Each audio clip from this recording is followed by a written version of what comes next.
Alright folks, welcome to another beer review. Excuse the shithole behind me. It's just a representation and metaphor for my own life. Anyway, beer time, and today we're going over to Black Lodge and we're having a look at a can of the Me and the Devil, which is a rye pale ale, clocking in at 5.2% ABV, brewed with Columbus and Simcoe. Malts are Marisotta, rye, oats and malted wheat. Really nice sort of wallpaper-like design. A little bit removed from what you'd expect from Black Lodge's design in general, but once again comes courtesy of Smiling Wolf.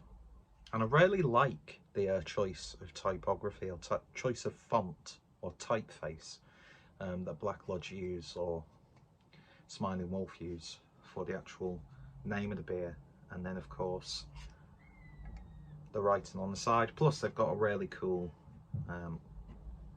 typographic logo. Anyway, I've been really getting into typography recently, so I should be able to recognise what typeface that is, or it could be one created directly for Black Lodge. Who cares? Who cares? The only thing I can't really understand is, I'm not sure if this is a collaboration, but there's like a little insignia which I can't read because I'm blind. Tried to take like a really close photo, still couldn't read it. There's no sort of information whether this is brewed in collaboration with another brewery or someone else. I don't know, like a bar, because all I could read was like gin, whiskey, I don't know. So it sounds like, to me, it could be a collaboration with like a whiskey or gin bar or something like that. I don't know. And I have tried to do research and I still don't know, but who cares? Anyway, big fan of Black Lodge. Still getting there. Ooh,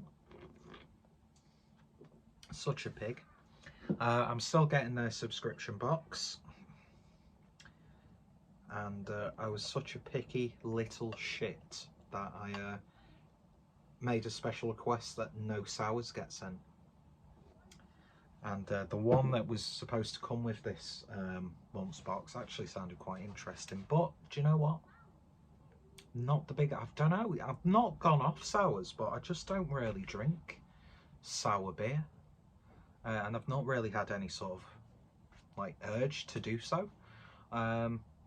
I mean, that being said, when I got that, I'm pointing over there because the fridge is over there, but I bought that like Runaway Brewery birthday box, and a lot of it's like wild farmhouse and like gozers and sours, so I really do need to actually start getting into them.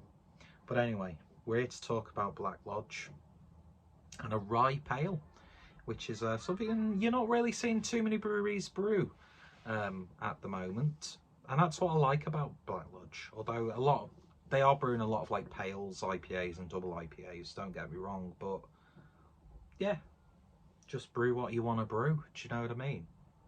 And I think you can still actually pick this up from the website. So of course got the correct glassware.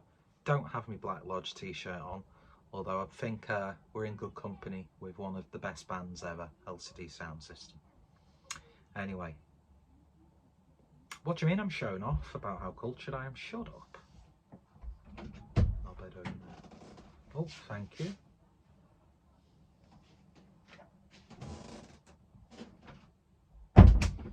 Nice plate of chips there, which I'm sure will complement the rye pale ale perfectly.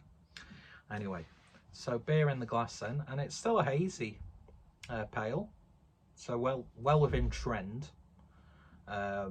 But you can't really say trend because every beer is like that now, so it's not even like a trend, is it? Because trends don't really tend to last for a long time, because that's not what a trend is. So I think it's just like become industry standard now, isn't it, to have a hazy light beer. I do muse on that sort of topic a lot in my beer reviews, don't I? And my man tits are making the disco ball on my t-shirt look a little bit lopsided. Anyway, so very foamy head. There's like a bit of like ice cream float going on at the top. It was almost a knobhead pour. And the other can of this I am saving for my good friend Adam, speaking of knobhead pour, because he likes his sort of like red IPAs and rye pales and IPAs and that sort of thing. But anyway, looks really good, a little bit darker as you'd expect. So let's see what we get on the nose. Not really getting much. I mean, to be honest, the can, I have had the can for like pretty much a month now, so it's hardly fresh.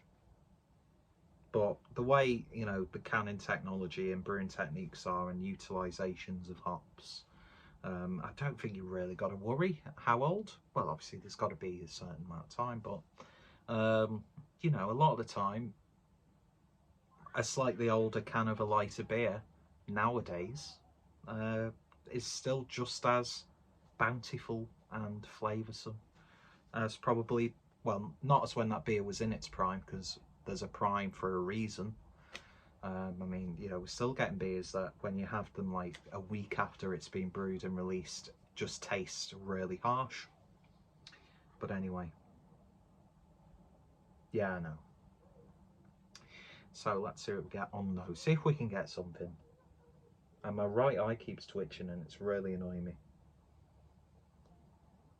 So I am getting that sort of like, you are getting the Columbus and the Simcoe in there. It's got that sort of like slight piney edge. There is the rye malt coming through really nicely, adding that spice.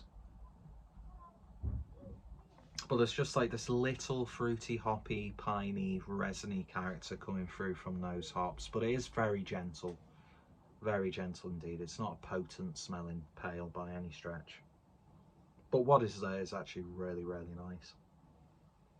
So without any further ado, let's give it a taste. Cheers, folks.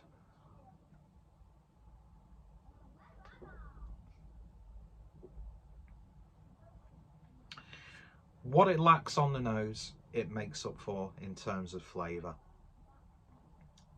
Yeah, that's a very dank, punchy, resiny, spiky, if that's a word you could use.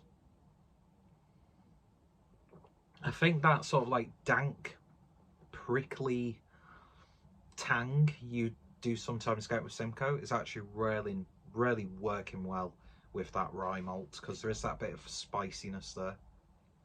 Not spicy as in hot spice, but you know, like seasoning spices, that sort of thing. I don't often come across as like Alan Partridge sometimes in my reviews. It's like my podcast that I do. It's very, very unintentionally Partridge, which you should go check out on Mixcloud. A rather uninteresting podcast about really interesting music. And I don't know why I'm promoting it, because I've not done an episode for like a few months. Sticking with, you know, the Coolest Drinker / Casual Smokers Collective work ethic of basically just doing a project for a bit and giving up on it. But anyway, with all the beer in the glass, it does look a bit more sort of bulky.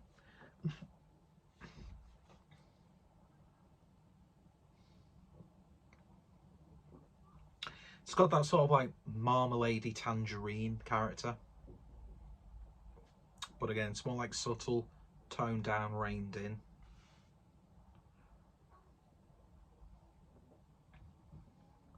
It's not obscenely hoppy. The rye malt, because it's a rye pale, that's really shining in the beer. If you like your rye beers, I think you're going to really, really enjoy this. I'm enjoying it because it's making a change from a lot of the pales and IPAs that I've been drinking over the past few months, couple of years. And I'm always interested when someone does something a little bit different. Although it's not, you know, a crazy concept. Do you know what I mean? But it's like when you get a really good attempt of a West Coast IPA, which seems to be like a lost art form within the world of pales and IPAs. So when you get something that works really well, that doesn't just taste like a generic IPA or pale that you can get everywhere, you sort of get a bit excited. Do you know what I mean? I mean, obviously you can clearly see how excited I am. You know, I'm jumping up and down, I'm screaming, I'm ripping my top off. Nobody needs to see that. A lovely mouthfeel, very soft, rounded. It's a very subtle bitterness on the back end. That rye malt does give that little bit of a drying effect as well, which, you know, always makes you want to take another sip. But then again, if it's something that tastes nice, you want to take another sip anyway.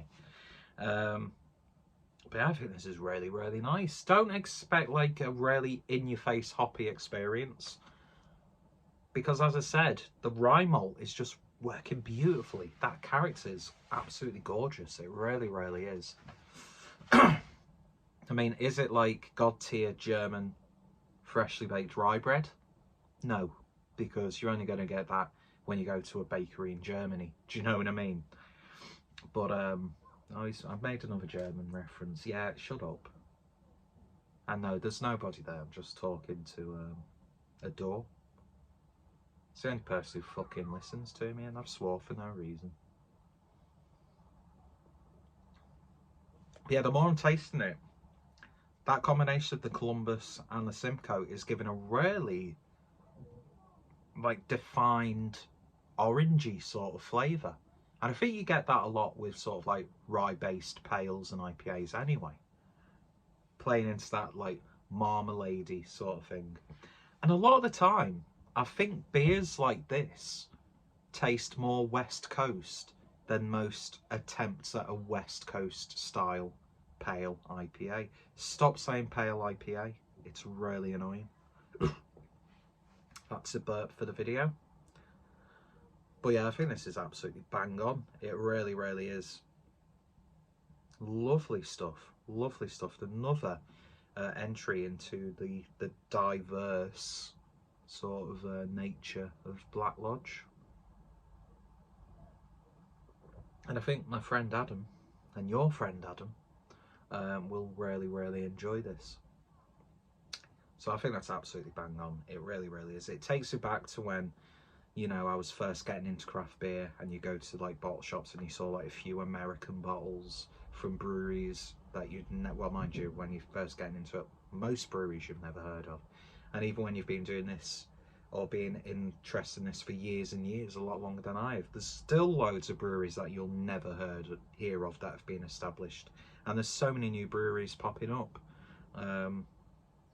It'd be interesting to see how that is since post L down and the C word years, because obviously, you know, that was a very challenging time for the brewing industry, and a lot of breweries had to cease, you know, production, and a lot of them had to cease to exist. But thankfully, you know, in terms of like the industry itself, you're always going to get a pretty decent brewing job. Do you know what I mean? He's saying that like he's, you know, industry expert, like the Martin Lewis of craft beer. Is it Martin Lewis? You know what I'm talking about, that financial expert. Oh, but I'm really, really enjoying that. The more I'm drinking it, the more I am enjoying it. So yeah, highly, highly recommended. But it is finishing very dry the more I'm thinking about it, which I'm not too fussed about. Just means I want to crack open another beer, to be honest. So yeah, if you've tried this from Black Lodge, I think it's even on low cost beer if you're not able to get it directly from the brewery, which I would highly recommend doing a purchase. And if you're ever in Liverpool, one of the tap rooms to visit. I'd say, bit of a bold statement, but one of the tap rooms to visit in the whole Northwest. Black Lodge for me are definitely my favourite Liverpool-based brewery, and every time I've been there, I've thoroughly enjoyed it. I love the space, I love the location. It's like in this, like, you know, in the Baltic Triangle, in this really industrial area, and there's like this shelled out like building which is used as a car park, so there's loads of concrete and things like that. It's not really brutalist, I think more breweries need to be based in brutalist buildings, and proper want nice brutalist related beers and breweries and tap rooms. That would just tick all the boxes for me. But yeah, that sort of like industrial, grey, bleak, exposed concrete, broken shards of metal. I mean, it's not dangerous, don't get me wrong, it's not like a death trap. Obviously if you're climbing up there, shut up, just finish the beer review. So yeah, highly recommended. Me and the Devil, which I think is a reference to a sort of like a blues song. I don't know, sounds like it anyway, even though it should really be The Devil and I, but yeah, I am a twat. Anyway, lovely stuff, love the artwork, and absolutely fantastic stuff from Black Lodge. And if it is a collaboration with someone, then you know, what a great collaboration. Anyway, gonna shut up now, gonna end this video. My chips are gonna go cold, but they probably are cold already, to be honest, but who cares? It's Saturday. That probably means nothing to a lot of people, but it means a lot to me. Anyway, cheers for watching, take care, go check out Black Lodge, got quite a few reviews on the channel now, and yeah, cheers for watching, bye bye, peace, don't say peace.